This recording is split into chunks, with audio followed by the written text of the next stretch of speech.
Good morning, students.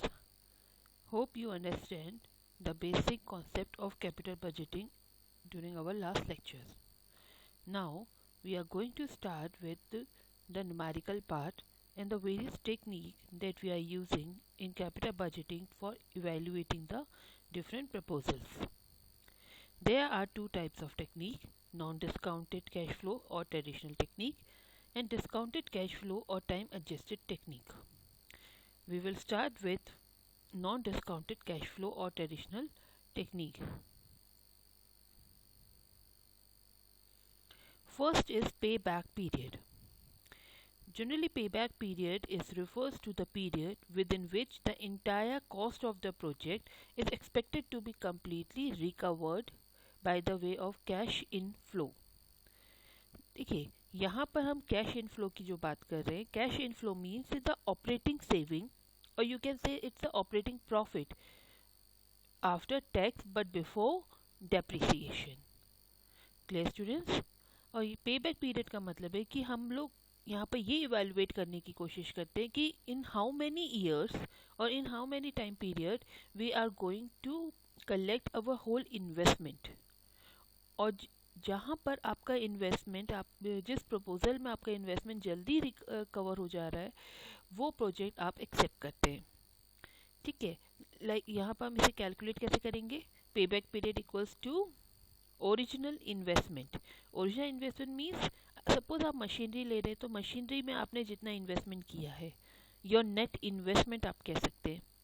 ठीक है, उसमें आपने जितना भी इन्वेस्ट किया उस मशीन को लेने के लिए, वो divided by constant annual cash flow after tax but before depreciation, remember. ठीक है, तो यहाँ आप जो है, जो कैश फ्लो आपको हुआ है, वो कैश फ्लो से आप उसे डिवाइड करते हैं. पर ईयर आपका जो कांस्टेंट आ रहा है cash flow, it's not going to change, it's average. ठीक है, तो उससे आपने डिवाइड किया, तो जितना आपका आएगा, it means in that much of year you are going to recover your whole investment. But अगर हमारा कैश फ्लो जब कांस्टेंट है तब तो हम ये यूज़ कर रहे हैं. But if our cash flow is not constant, suppose first year में आपको 20,000 कैश फ्लो हुआ, सेकेंड ईयर में आपको जो है 15,000 का हुआ, क्योंकि फ्यूचर इज अनसर्टेन और कैश फ्लो हमेशा सिमिलर हो, that is not possible. In that case आप कैसे करेंगे? आप करेंगे ईयर ऑफ फुल रिकवरी. ठीक है, आप यहाँ पर क्यूमुलेटिव कैश इनफ्लो को कैलकुलेट करते हैं. फिर आप देखते हैं कि कितने ईयर्स हैं जिसमें आपको फुल अमाउंट जो कैश इनफ्लो का आ रहा है उससे रिकवर हो रहा है, plus unrecovered amount.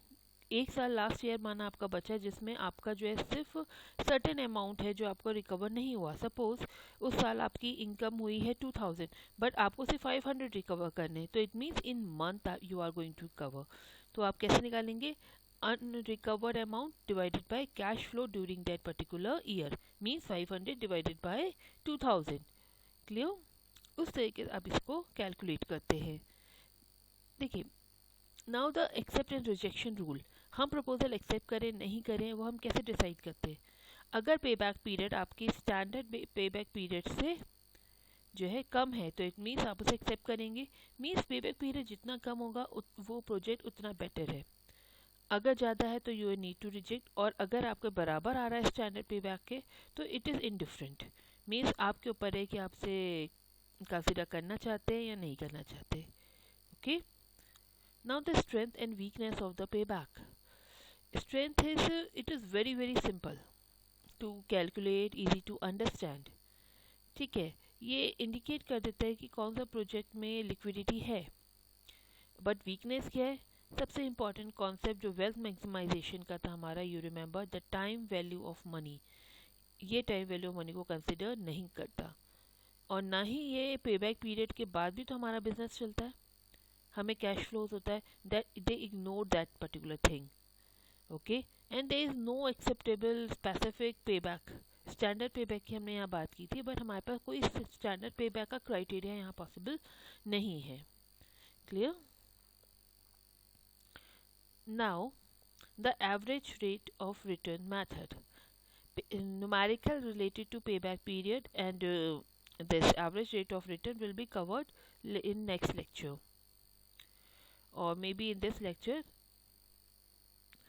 See, rate of return method or accounting rate of return or average rate of return are the same things. Rate of return means what suggests? It means how much you are getting return from your investment. So we calculate it with the help of this formula, average or rate of return or unadjusted rate of return means average income after tax and depreciation divided by initial investment. And we are talking about return, so we convert it into percentage by multiplying 100. And if we are going to calculate average rate of return, it means you can calculate this with the help of average investment.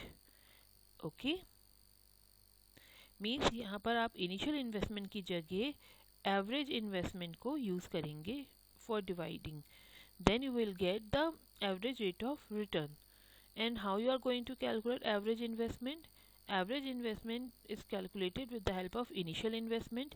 Initial investment means whatever you have paid for purchasing that particular asset minus scrap value divided by 2.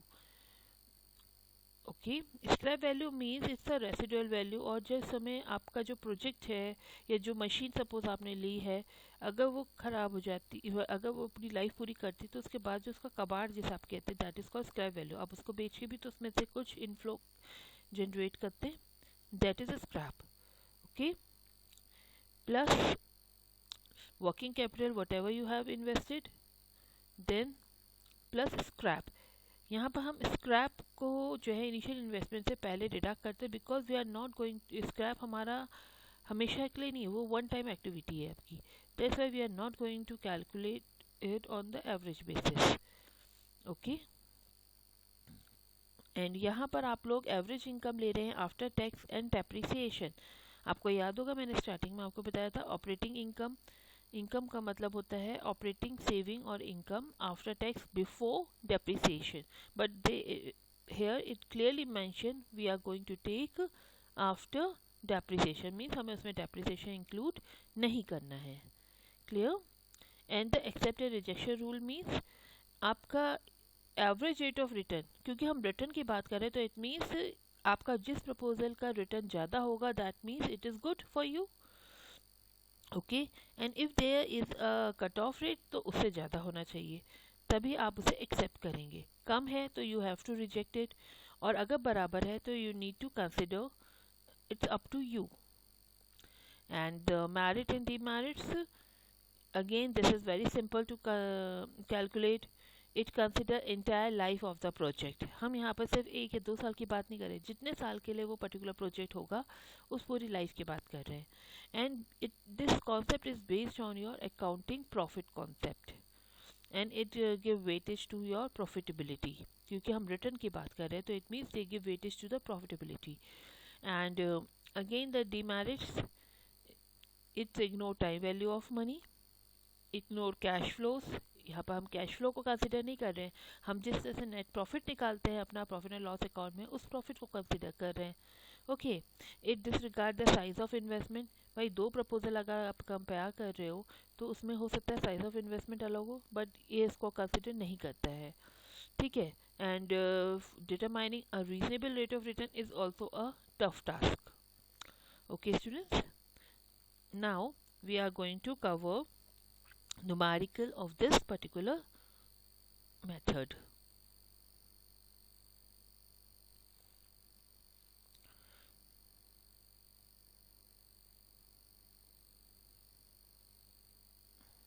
See,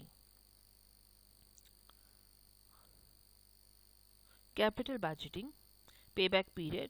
If annual cash inflow are equal, means आपको अगर हर साल जो है cash inflow equal मिल रहा है तो आप कैसे कैलकुलेट करेंगे. Suppose take this numerical proposal require a cash outflow of 1 lakh. Suppose आपने कहीं इन्वेस्ट करना है किसी प्रपोजल में, तो आपको 1 लाख इन्वेस्ट करना है. ठीक है, it's a net investment and is expected to generate cash inflow of ₹20,000 per annum for 6 year. 6 year के लिए आपको 20,000 वो पर एनम दे रहा है. ठीक है, तो इट मीन्स आप कैसे पेबैक कैलकुलेट करेंगे, कितने साल में आपको पूरा 1 लाख कवर हो जाएगा. Net investment divided by operating saving. This arrow indicate that जिसका पेबैक कम होगा वो प्रपोजल हम एक्सेप्ट करते हैं. 1 lakh divided by 20, it means within 5 years you will fully recover your initial investment. Fine. If it is unequal, see this, if it is unequal, आप देख रहे हैं यहाँ पर a proposal require cash outflow 20,000, outflow आपका जो net investment है वो 20,000 का हुआ, but expected generated cash flow आपको हर साल कैश इनफ्लो अलग अलग मिल रहा है. Sometime you get 8,000, next year you get 6,000, then 4,000, then 2,000, then again 2,000. So how you will going to calculate? You need to make a table like this and you need to calculate cumulative cash flow. Cumulative cash flow means आप इसको जो है पहले year में आपका कितना 8,000, second year में आपको first year plus second year का it means 14,000, third year means first year second year third year आपको क्यूमुलेटिव करना है, ऐड करना है 18,000, नेक्स्ट ईयर 20,000. अब आप देखेंगे आपकी इन्वेस्टमेंट कितनी थी 20,000 और आपका यहाँ पर टोटल कितना आ गया 20,000. इट मीन्स जब पे back period is 4 year. Okay, now यहाँ पर तो हमें पूरा रिकवर अमाउंट हो गया, बट इन केस आपका रिकवर पूरा ना हो, जैसे सपोज इन दिस सिचुएशन,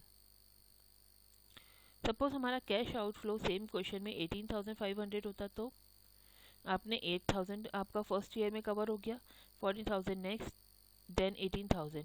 अब 18,000 आपका थर्ड ईयर में कवर हो गया है, बट 4,000 आपको 20,000 दे रहा है, बट हम वी डोंट नीड 20,000. इट मीन्स ये तो पूरे 12 मंथ का है, तो इट मीन्स हमें ये कैलकुलेट करना होगा कि 500 हमें कितने मंथ में जो है रिकवर होगा. तो फॉर दिस वी कैलकुलेट पे back period is like this, means 3 year तो कंप्लीट है, 3 years plus 500 remaining amount divided by जो उस साल का अमाउंट है. It means it comes 3.25 year. तो 3.25 ईयर और you can say 3 year 3 month में आप अपने पूरे अमाउंट को कवर कर सकते हैं. तो दिस इज कॉल्ड पे back period. Clear students? Now the average rate of return और रिटर्न ऑन इन्वेस्टमेंट. देखिए इसे कैलकुलेट आप कैसे करेंगे, the operating saving minus NI upon N. यहाँ NI अपॉन N का मतलब क्या है, डेप्रीसिएशन. रिमेंबर मैंने आपसे क्या कहा था अभी, जब हम लोग यहाँ पर ऑपरेटिंग सेविंग ले रहे हैं we are taking accounting profit जिसमें डेप्रिसिएशन आपका ऑलरेडी डिडक्ट होता है. दैट्स वाई हम यहाँ पर अपनी ऑपरेटिंग सेविंग से डेप्रिसिएशन हटा रहे हैं. बट अगर आपको न्यूमेरिकल में ऑलरेडी डेप्रिसिएशन हटा है तो ये पार्ट आपका स्किप हो जाएगा, तो आप यहाँ माइनस नहीं करेंगे. ठीक है, और अगर आप एवरेज निकाल रहे हैं तो you are taking average of net investment. ठीक है students, and this arrow indicate कि रिटर्न की हम बात करें तो इट मीन्स जिसका हायर होगा that is acceptable. Now see the numerical.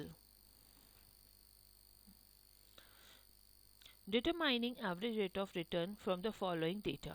The two machines A and B are this. The cost of machine A and B are similar over here. 56,125, 56,125. Estimated life is 5 years. Salvage value is 3,000. Average income tax is 55%. Additional working capital required 5,000 and 6,000 during the life period, and annual estimated income after depreciation and tax. See here, after depreciation and tax ही दे रहा है, तो it means we don't need to deduct depreciation क्योंकि already after depreciation है. ठीक है, now these are the earning. Machine 1 में आपकी जो कैश फ्लोज हुए और मशीन जो है बी में जो आपकी कैश फ्लोज हुए, total is 36,875. Here also 36,875. Now how you are going to calculate average earning first. Remember in formula we need operating saving, that means average earning. तो average earning आपकी कैसे आएगी, सारी अर्निंग्स को total of earning divided by the number of years. It comes 7,275. Now the average investment, because we need to calculate ARR. Okay, cost minus scrap, पहले आप scrap को निकालेंगे क्योंकि scrap is a one time activity, आपके whole year में नहीं है, divided by 2 plus working capital plus scrap.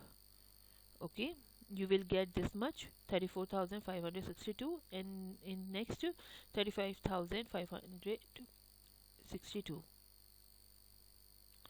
Now simple, you get whole information, net investment and operating saving. Now operating saving divided by your average investment, you will get 21.34 and 20.74. It means which machine is acceptable to you, which is higher. That means machine A is acceptable for investment, so you will choose machine A. Clear, students? Okay, now hope you understand this concept very well. In our next lecture we are going to cover net present value and profitability index. Thank you, students.